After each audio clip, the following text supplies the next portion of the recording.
ପତଞ୍ଜଳିର ଅଡ଼ୁଆ ଥମିବାର ନାମ ନେଉନାହିଁ। ପୁଣି 50 ଲକ୍ଷ ଜରିମାନା ଦେବାକୁ ନିର୍ଦ୍ଦେଶ ଦେଲେ କୋର୍ଟ। ଆସନ୍ତୁ ଜାଣିବା ଏହାର ସର୍ବିଶେଷ ଖବର ବିଷୟରେ। ଯୋଗଗୁରୁ ବାବା ରାମଦେବଙ୍କ ପତଞ୍ଜଳିର ଅଡ଼ୁଆ ସମାପ୍ତ ହେବାର ନାମ ନେଉନାହିଁ।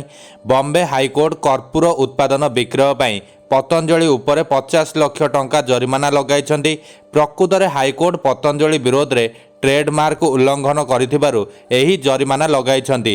ମିଳିଥିବା ସୂଚନା ମୁତାବକ ଗତ ବର୍ଷ ଅଗଷ୍ଟରେ ହାଇକୋର୍ଟ ପତଞ୍ଜଳିକୁ ଏହାର କର୍ପୂର ଉତ୍ପାଦନ ବିକ୍ରୟ ନ କରିବାକୁ ନିର୍ଦ୍ଦେଶ ଦେଇଥିଲେ। ତେବେ କୋର୍ଟ ମଧ୍ୟବର୍ତ୍ତୀକାଳୀନ ଆବେଦନ ମାଧ୍ୟମରେ ସୂଚନା ପାଇଥିଲେ ଯେ ପତଞ୍ଜଳି ଏବେ ମଧ୍ୟ ଏହାର କର୍ପୂର ଉତ୍ପାଦନ ବିକ୍ରି କରୁଛି। ଜଷ୍ଟିସ୍ ଆର୍.ଆଇ. ଚାଗଲାଙ୍କ ଖଣ୍ଡପୀଠ ଏହି ମାମଲାର ଶୁଣାଣି କରିଛନ୍ତି। ଯେହେତୁ ପତଞ୍ଜଳି କୋର୍ଟଙ୍କ ଆଦେଶକୁ ଉଲ୍ଲଂଘନ କରିଛି, ତେଣୁ ଜଷ୍ଟିସ୍ ଚାଗଲା ଏହି ଆଦେଶରେ କହିଛନ୍ତି ଅଗଷ୍ଟ 30, 2023ରେ ଜାରି ନିଷେଧାଦେଶର ଉଲ୍ଲଂଘନକୁ କୋର୍ଟ ସହ୍ୟ କରିପାରିବେ ନାହିଁ। ବେଞ୍ଚ କହିଛନ୍ତି ଯେ ଅବମାନନା ନିର୍ଦ୍ଦେଶନାମା ଉଲ୍ଲଂଘନ କରିବା ପାଇଁ ପତଞ୍ଜଳିକୁ 50 ଲକ୍ଷ ଟଙ୍କା ଜରିମାନା ଦେବାକୁ ପଡ଼ିବ।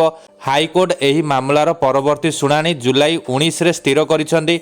ମଙ୍ଗଳମ ଅର୍ଗାନାଇଜ ପତଞ୍ଜଳି ଆୟୁର୍ବେଦ ବିରୋଧରେ ମକଦ୍ଦମା ଦାୟର କରିଥିଲା, ଯେଉଁଥିରେ ସେମାନଙ୍କ କର୍ପୂର ଉତ୍ପାଦନର ଟ୍ରେଡମାର୍କ ଉଲ୍ଲଂଘନ କରାଯାଇଥିବା ଦର୍ଶାଯାଇଥିଲା।